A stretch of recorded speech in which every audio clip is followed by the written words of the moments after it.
आज हम क्षितिज भाग 2 के काव्य खंड से पहला पाठ सूरदास के पद पढ़ेंगे।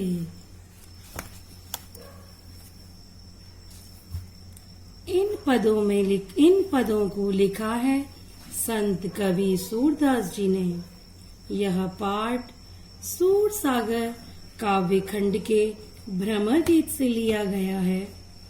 श्री कृष्ण के मथुरा से द्वारिका चले जाने पर गोपियां और अनेक सखा सभी विरह में दुखी हो जाते हैं।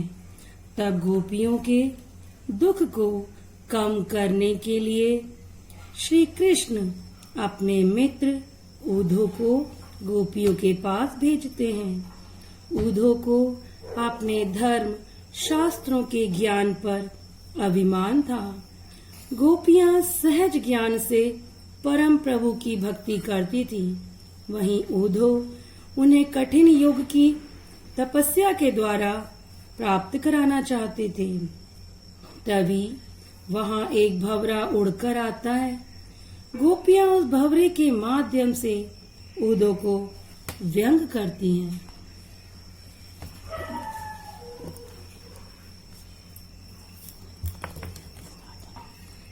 पद उद्धो तुम हो अति बड़भागी, अपरस रहत सने तगाते, नाहिन मन अनुरागी। पुर इन पात रहत जल भीतर, तारस देह न दागी। ज्यों जल माह तेल की गागरी, बूंद न ताको लागी। प्रीति नदी में पाँव न बोरियो, दृष्टि न रूप परागी। सूरदास अबला हम भोरी, गुर चाटी जो पागी। बच्चों, कवि कहते हैं उद्धो तुम हो अति बड़भागी। अति यानी बहुत, बड़भागी यानी बड़े भाग्यशाली। अपरस रहत सने तगाते, अपरस जो रस से विरक्त हो चुका है। सने यानी स्नेह, तगा यानी धागा, नाहिन यानी नहीं, मन यानी मन, अनुरागी यानी प्रेम से भरा हुआ। पुर इनका अर्थ है कमल, पात का अर्थ है पत्ता, रहत यानी रहना, जल यानी जल, भीतर यानी अंदर, ता यानी उसमें, रस देह न दागी, देह यानी अपने शरीर को डुबोया, दागी यानी डुबोया नहीं है। ज्यों यानी जैसे, जल महा यानी उसके अंदर भीतर, तेल की गगरी, गगरी अर्थात मटका या कुंभ या घड़ा, बूंद यानी बूंद, ताको यानी उसको लगती है। प्रीति यानी प्रेम, नदी यानी नदी, पांव का अर्थ है पांव, पैर, बोरियो यानी डुबोना, दृष्टि यानी हमारे नेत्र, और परागी यानी उसके अंदर अनुरक्त होना। अबला कमजोर को बोलते हैं। भूरी यानी भोली शब्द है। गुड़ यानी गुड़ है जो मीठा होता है, गुड़ जो हम खाते हैं। चाटी अर्थात चींटी, पागी यानी पगा हुआ। अब बच्चों, इन शब्दों के अर्थ को देखने के पश्चात अब हम इसके अर्थ को ग्रहण करेंगे। हे उद्धव, तुम तो बड़े ही भाग्यशाली हो।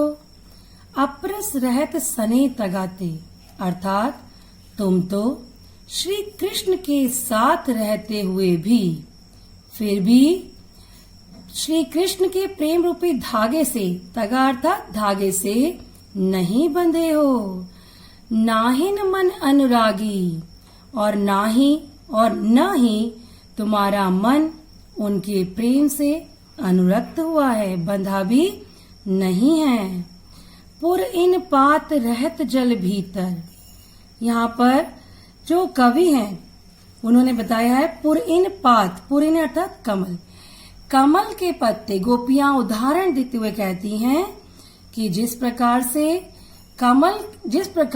कमल का पत्ता जल के भीतर रहता है, किंतु फिर भी उसके पत्ते कभी भी जल के अंदर डूबते नहीं है। तारस देह न दागी, अर्थात जल के भीतर पत्तों ने अपने आप को डुबोया नहीं है। जल के बीच रहकर भी जल के ऊपर ही वो रहते हैं, वहां अपने देह को डुबोती नहीं है। वैसे ही एक और उदाहरण दिया है कवि ने कि ज्यों जल माह तेल की गागरी, बूंद न ताको लागी। जैसे तेल से युक्त मटकी को यदि पानी में डुबोते हैं तब उस पर एक बूंद पानी भी नहीं ठहरता है, उसी तरह तुम भी श्री कृष्ण के इतने समीप रहने पर भी उनके प्रेम को नहीं जान सके, उनसे दूर ही रहे हो। गोपियां कहती हैं कि प्रीति नदी में पाँव न बोरियो, दृष्टि न रूप परागी।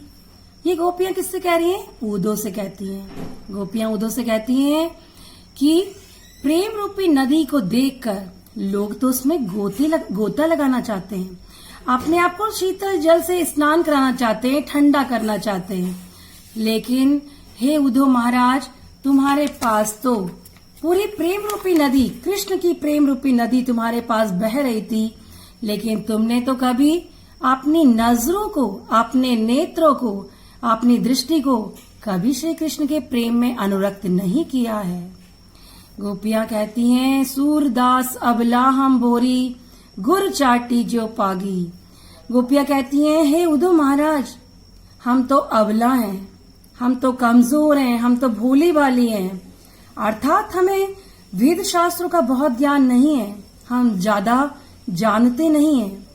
लेकिन हे उद्धव महाराज, हम तो उस चींटी की भांति हैं, चाटी यानी हम तो उस चींटी की भांति हैं जो गुड़ की मिठास के लालच में गुड़ के साथ चिपक कर, लिपट कर मर जाना चाहती हैं, उसको चाट कर उसमें लिपट जाती हैं, उसी में चिपक के रह जाती हैं, अपने प्राण न्यौछावर कर देती हैं, लेकिन कभी उस गुड़ की मीठी मिठास से दूर होना नहीं चाहती हैं।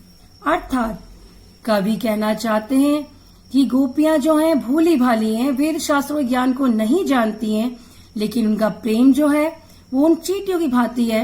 अर्थात गुड़, श्री कृष्ण रूपी गुड़ के मिठास में, उनके प्रेम में, उनके ज्ञान में अपने आप को न्यौछावर कर देंगी, सर्वस्व अर्पण कर देंगी, किंतु कभी भी उस श्री कृष्ण से अलग होना उन्हें नहीं भाता है। पद 2, मन की मन ही मांझ रही, कही जाई पौन पे उधो, नाही परत कही। अवधि आधार आस आवन की, तन मन बिथा सही। अवेन जोग संदेशनि सुनि सुनि, बिरहनि बिरह दही। चाहती हुती गुहार जितैते, उत्ते धार बही। सूरदास अब धीर धरई क्यों, मर्यादा न लही। बच्चों, इनके शब्दों में मन ये शब्द हमें दिखाई दे रहा है। मानना यानी मन के अंदर ही रह जाना। कही जाई कौन पे उदी, कही यानी कहना, जाई यानी जा सकता है, उधो का नाम है, ना ही परत कही कहते नहीं बनता है।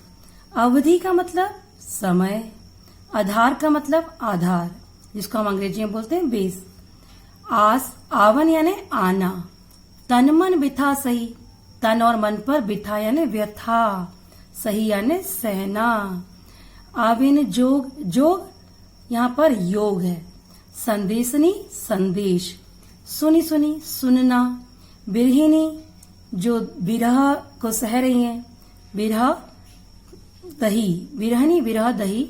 अब इसका अर्थ बताएंगे। चाहती थी, हुती यानी जिससे, गुहार यानी पुकार करना, जितई थे यहाँ जिससे भी। उत्ते धार बही, धार यानी कोई धारा का बहना, प्रवाह, बही यानी बहना। सूरदास अब धीर यानी धैर्य, यहाँ धैर्य संतोष। मर्यादा अर्थात मर्यादा। इन सभी शब्दों को अपनी किताब में पेंसिल से जगह पर लिखेंगे बच्चों। अब हम अर्थ ग्रहण करेंगे।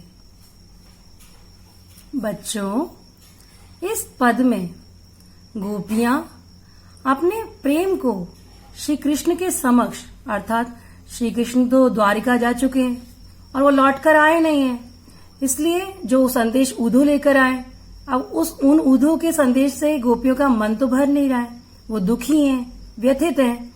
इसलिए कृष्ण के समक्ष वो प्रकट नहीं कर पा रहे कि हमारे अंदर कौन कौन से दुख पनप रहे हैं, कौन कौन से दुख से हम दुखी हैं। इसलिए वो अपने मन की बात को इस पद के माध्यम से कह रही हैं। गोपियां कहती हैं कि हे उद्धव महाराज, हमारे मन की बात तो मन में ही रह गई है। मान रही है ने, मन की बात तो मन में ही रह गई है। वो अपने मन की व्यथा को, जब ज्यादा व्यक्ति दुखी और पीड़ित हो जाता है और कोई सुनने वाला नहीं होता है, तब वो किससे बोलेगा। तो इसलिए गोपियां दुखी होकर कह रही हैं, क्योंकि कृष्ण तो उनके पास है नहीं जिनसे वो अपने दुख को व्यक्त कर सके। तो गोपियां कहती हैं, हमारे मन के दुख तो हमारे मन के अंदर ही हमें दुखी कर रहे हैं, हम अपने मन की बातों को किसी से कह नहीं पा रहे हैं। गोपियां कहती है, कही जाए कौन पे उद्धव, ना ही परत कही। गोपियां कहती हैं कि हमारे मन की बात को, हमारी चाह को हम अपने मन में ही रखे हुए हैं, और यदि अपनी दुख पीड़ा को किसके पास जाकर कहें, क्योंकि प्रेम की पीड़ा सबसे बताने की नहीं होती है। प्रेम जो है वो केवल प्रेमी और प्रेमिका के बीच में होता है। वही बात यहाँ आ रही है कि गोपियां श्री कृष्ण से बहुत प्रेम करती हैं, अनन्य प्रेम करती हैं। तो वही कह रही हैं कि प्रेम की पीड़ा को सबके सामने बखान भी नहीं कर सकती हैं, तो वो कहना भी चाहें तो हे उद्धव महाराज, वो किससे कहें। वो अपनी व्यथा को, अपने दुख को किसी से कह नहीं पा रही हैं। गोपियां कहती हैं, हे उद्धव महाराज, अवधि आधार आस आवन की, तन मन बिथा सही। अवधि यानी समय, अर्थात जैसे आपकी परीक्षा होती है तो आपको पता होता है कि मेरी 4 महीने बाद परीक्षा होंगी। उन परीक्षाओं को, 4 महीनों की अवधि को आप आधार बनाते हैं और उन 4 महीनों में आप खूब अध्ययन करते हैं। ठीक उसी प्रकार से यहाँ गोपियां भी कहती हैं कि हमने भी अभी तक हमारे तन और मन पर जो व्यथा थी, जो दुख थी, जो पीड़ा थी, वो हम सब क्यों सहन कर रहे थे कि हमें एक आशा थी। आस यानी एक आशा थी कि आप कुछ समय पश्चात लौटकर मथुरा में आएंगे। लेकिन गोपियां कहती हैं, हे उद्धव महाराज, इतना समय बीत गया, हमने सारे तन मन की व्यथा को सहन किया, लेकिन आप नहीं आए। अब इन जोग संदेशनि सुनी सुनी, बिरहिनी बिरह दही। गोपियां कहती हैं, हे उद्धव महाराज, अब एक योग संदेश, जो उद्धव महाराज योग संदेश लेकर आए। उद्धव महाराज अपने ज्ञान और अपने वेद शास्त्रों के अध्ययन से इन जोग संदेशनि सुनी सुनी बिरहिनी बिरह दही, अर्थात हे उद्धव महाराज, अब तो तुम्हारे इन योग साधनों की बात सुनकर हम विरहिणियों का दुख और बढ़ गया है। अर्थात वीरा पीड़ा में जलती हुई, गोपियां कहती हैं, वीरा पीड़ा में जलती हुई हम अपनी रक्षा था उनसे सहारा मांग रहे थे। अर्थात यहाँ पर क्या है, चाहती हुती गुहार जितते उत्ते धार वही। गोपियां यहाँ आगे कहती हैं कि आपके योग संदेश सुनकर हमारे विरह, हमारा जो दुख है और अग्नि के समान धधक गया है। अर्थात हे उद्धव महाराज, हम तो जिनसे पुकार कर रहे थे कि वो हमारे दुखों को कम करेंगे, उत्ते धार वही, उन्होंने ही हमारी दुख और दर्द को, हमारी पीड़ा को और ज्यादा बढ़ा दिया है।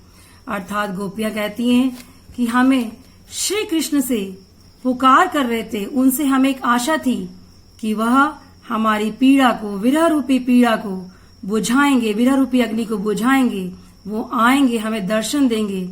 किंतु उन्हीं श्री कृष्ण ने योग रूपी संदेश को भेजकर हमारी पीड़ा को और ज्यादा बढ़ा दिया है।